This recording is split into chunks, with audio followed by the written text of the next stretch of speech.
सुनिए। क्या बात है?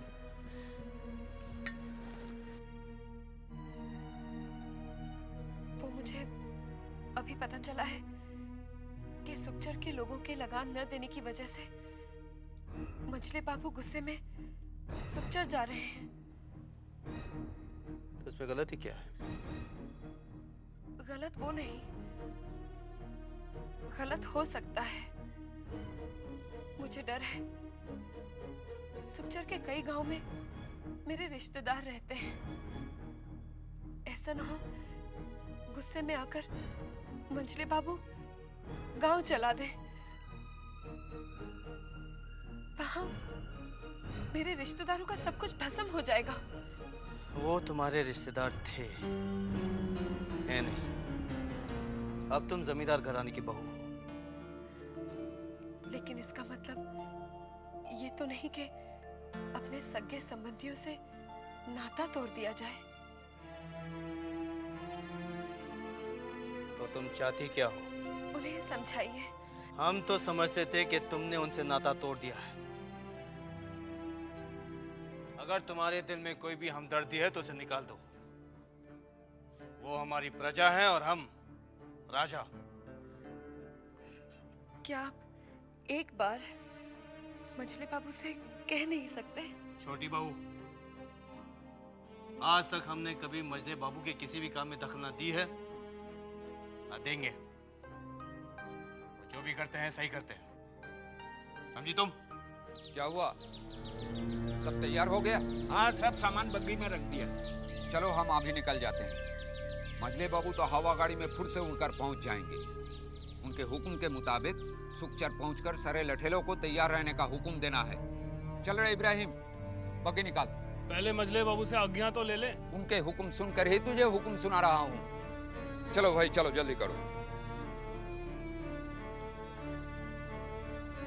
चलो चलो, मजले बाबू के पहुंचने से पहले पहले सारा प्रबंध करना है। क्या मालूम कौन सी आफत आने वाली है। आफत तो साथ ही में जा रही है। क्या बोला तू? कुछ नहीं, मैं सुखचर की आफत की बात कर रहा था। नहीं, तो मुझे आफत बोल रहा था। अरे मधु बाबू, यहीं बातों में उलझे रहेंगे तो मजले बाबू आ जाएंगे। चलिए जल्दी। हाँ हाँ, चलो चलो। चल रहे इब्राहिम, बग्गी को हवा गाड़ी बना दे। ये बग्गी है, इसे कितना भी भगा लूं, ये हवा गाड़ी थोड़े ना बन जाएगी। हाँ हाँ, ठीक है ठीक है। अभी चल तू। ये चल रहे।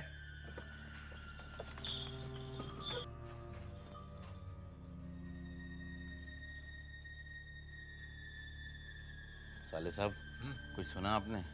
क्या? मजले बाबू सुखचर के लिए रवाना हो रहे हैं। क्यों? वहां की जनता ने बगावत कर दी। क्या?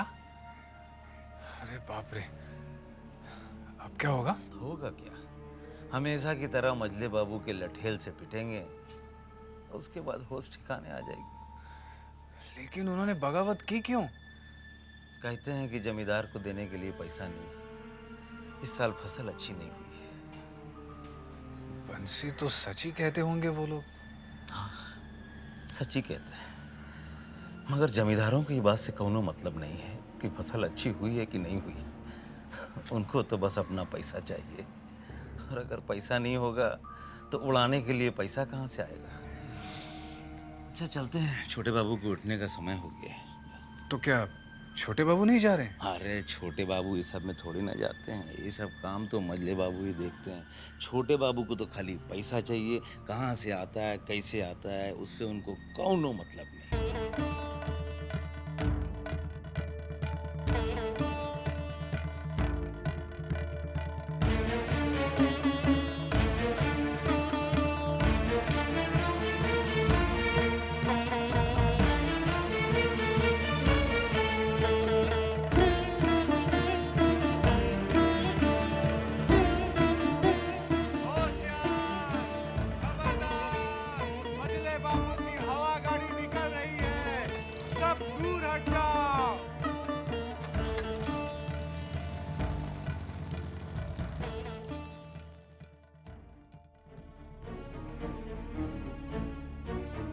क्या बात है छोटी बहू रानी, सुबह से देख रही हूँ आप काफी परेशान हैं।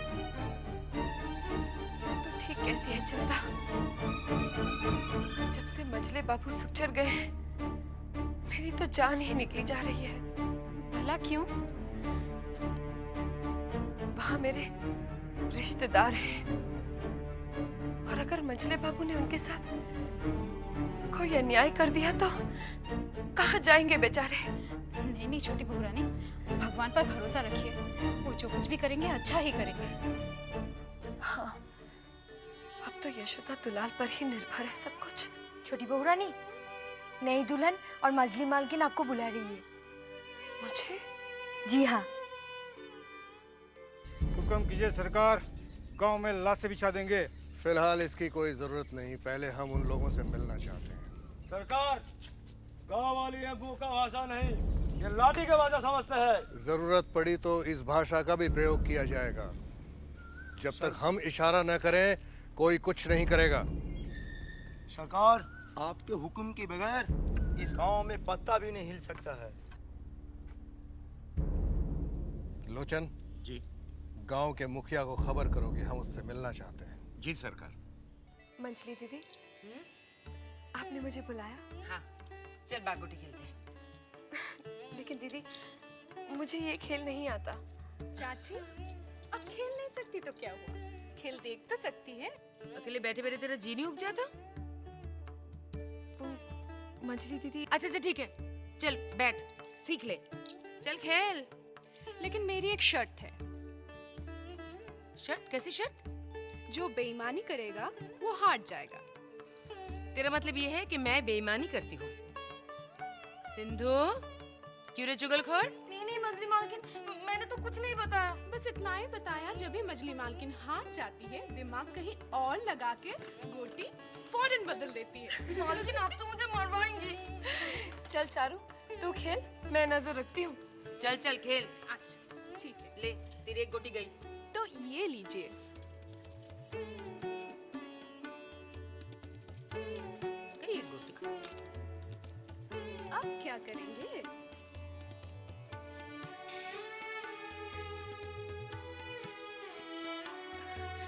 ए मंजली दीदी, चोरी पकड़ी गई। क्या क्या? कहाँ है वो गोटी? दिखाइए दिखाइए, देख चारू। छोटे मछली चाची, आप तो हार गई। छोटे, तुझसे उम्मीद नहीं थी। अरे जाने दीजिए मंजली दीदी, खेल है, बच्चों को खिला रहे हैं। मैं नहीं खेलती। भूल हो गई भैरव बाबू। कैसी भूल मजरे बाबू? हंसनी को यहाँ ले आते तो जश्न का मजा दूना हो जाता। मोटर गाड़ी से मंगवा लेते हैं। अरे कलकत्ता शहर नहीं है भैरव बाबू कि अभी बुलाए और झट से आ गया। ठीक कहा आपने। जब उसके आने का समय होगा तब हमारे जाने का समय। सरकार, गांव वाले सब आपसे मिलने आ गए। सीधे खड़े हो जाओ। क्या ये सच है कि तुम लोगों ने लगान देने से इनकार कर दिया है? मना तो नहीं किया है हुजूर, सिर्फ प्रार्थना की है। इस साल लगान माफ कर दीजिए क्योंकि फसल बिल्कुल अच्छी नहीं हुई है। लगान माफ नहीं होगा। तो क्या सरकार, हम अपने बाल बच्चों को अनाज के जगह पत्थर खिलाएंगे क्या? हरामजादे, तेरी ये मजाल हमसे जबान लड़ाता है। मार के तेरी चमड़ी उधेड़ दूंगा मैं।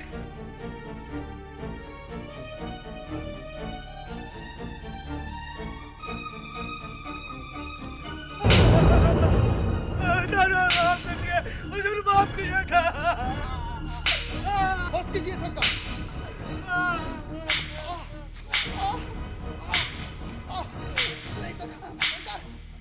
माफ कर दीजिए सरकार, माफ कर दीजिए। चाहे हमारे बाल बच्चे भूखे मर जाएं, आपको लगान जरूर देंगे सरकार, जरूर देंगे।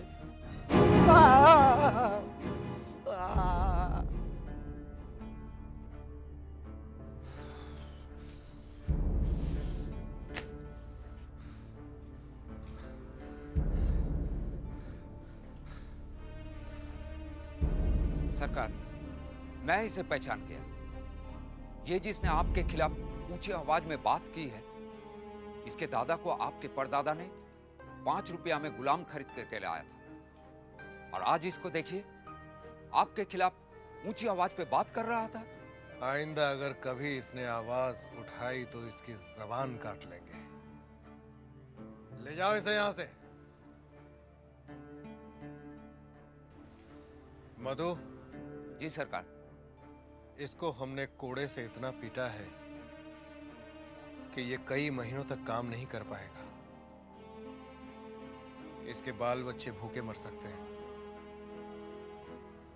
इसलिए इसके 2 साल का लगान माफ कर दो। नमस्ते छोटी बहू। अरे भूतनाथ, आओ आओ ना,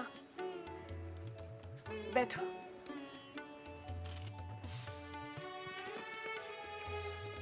और बता, क्या कर रहा है आजकल? कुछ नहीं छोटी बहू, नौकरी के लिए परेशान हूँ। नौकरी मिले या न मिले, मेरे होते हुए तुझे परेशान होने की कोई जरूरत नहीं है। अच्छा बता, कुछ पैसे चाहिए? नहीं छोटी बहू, नहीं। देख, तुझे मेरी कसम, संकोच ना करना। कैसी बातें कर रही हैं छोटी बहू? एक आप ही तो हैं जिनसे मैं अपने दिल की बातें कर लेता हूँ, लेकिन इस तरह मैं कब तक आप पर बोझ बना रहूंगा? खबरदार, आइंदा ऐसी बातें कहीं तो। लेकिन छोटी बहू, नौकरी भी तो करनी होगी ना। तो कर ना, मैं थोड़ी ही मना कर रही हूँ।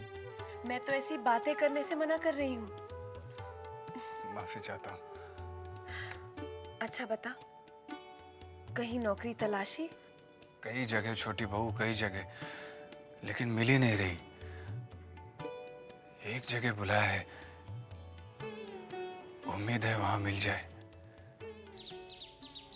किनसे मिलना है आपको? ननीलाल से। आपको बुलाया है क्या? हाँ। क्या नाम क्या है आपका? भूतनाथ चक्रवर्ती, उसके बचपन का दोस्त हूँ। आप बैठिए वहाँ पे, मैं खबर भिजवाता हूँ, वो काफी व्यस्त है। बैठिए।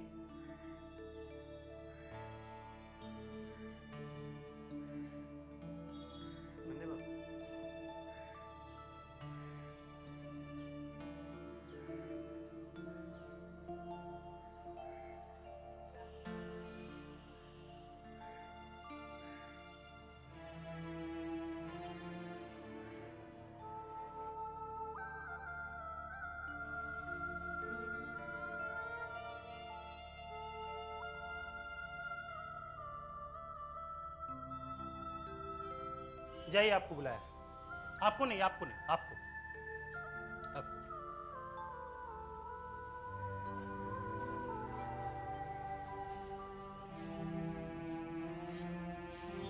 मुझे नहीं बुलाया? जी नहीं, आपको उन्होंने जाने के लिए कहा है। नन्नी ने ऐसा कहा? तमीज से बात कीजिए। आप नहीं जानते, वो मेरे सहपाठी हैं। वो जो भी हो, हम अपने मालिक के प्रति अपमानजनक बात नहीं सुन सकते। उन्होंने क्या कहा? यही कि फिलहाल तो आप जाइए, फिर कभी आइएगा। ठीक है? अभी आप जाइए।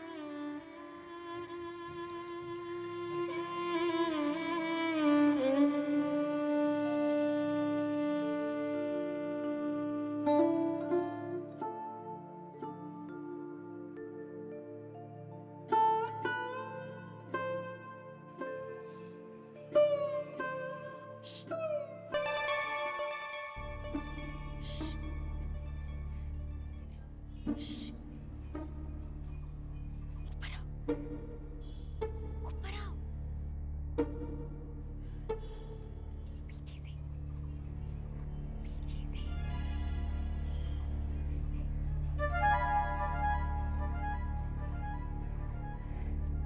आइए, आइए। आपने मुझे पीछे के रास्ते से यहाँ क्यों बुलाया? क्योंकि यही एक वो जगह है जहाँ मैं आपसे अपने मन की बातें कह सकती हूँ। आप बैठिए ना, बैठिए। हाँ। तो बताइए, आपको क्या कह के पुकारूं? भूतनाथ बाबू या भूतनाथ भैया? भैया। क्या हुआ? नहीं,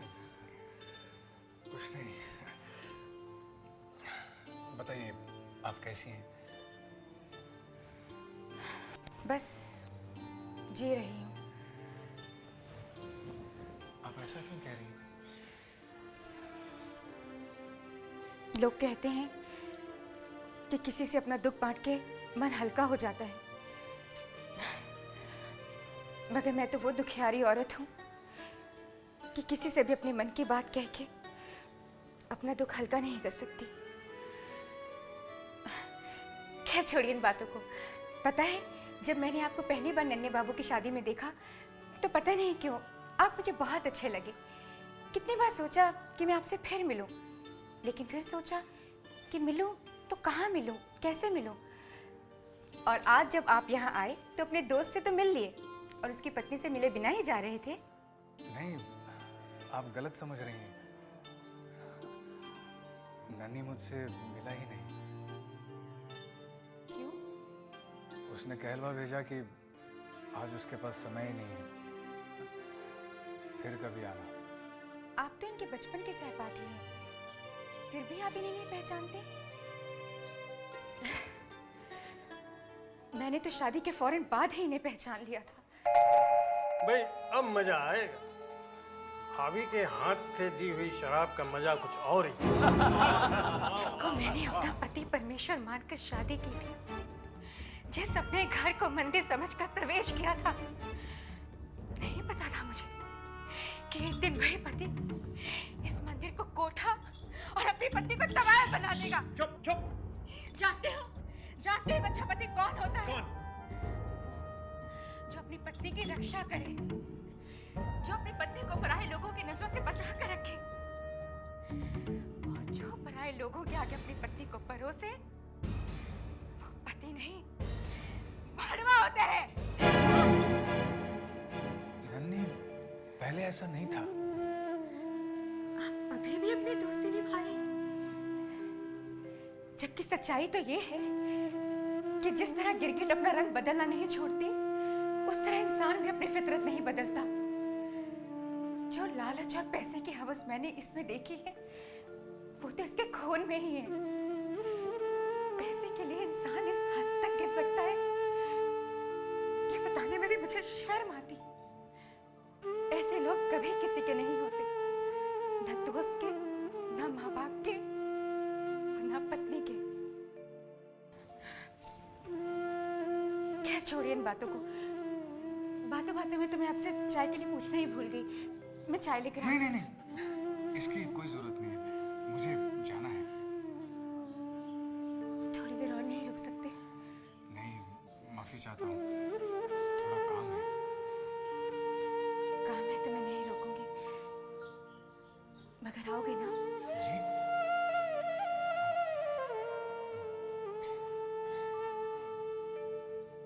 जी, आऊंगा। पीछे के दरवाजे से जाना। पीछे के? हाँ, पीछे के दरवाजे से।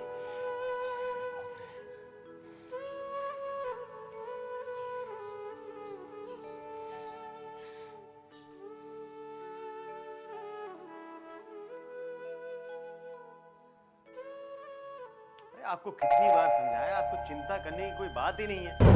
जब हम हैं ना यहाँ पर, आपको समझा देंगे। आप जाइए जाइए आराम से हो जाए। लेकिन जी वो कागज मेरे को देखने हैं। आइए, आपको दिखाई देते कागज। ये रास्ता वैसे बाहर जाने का है। आइए।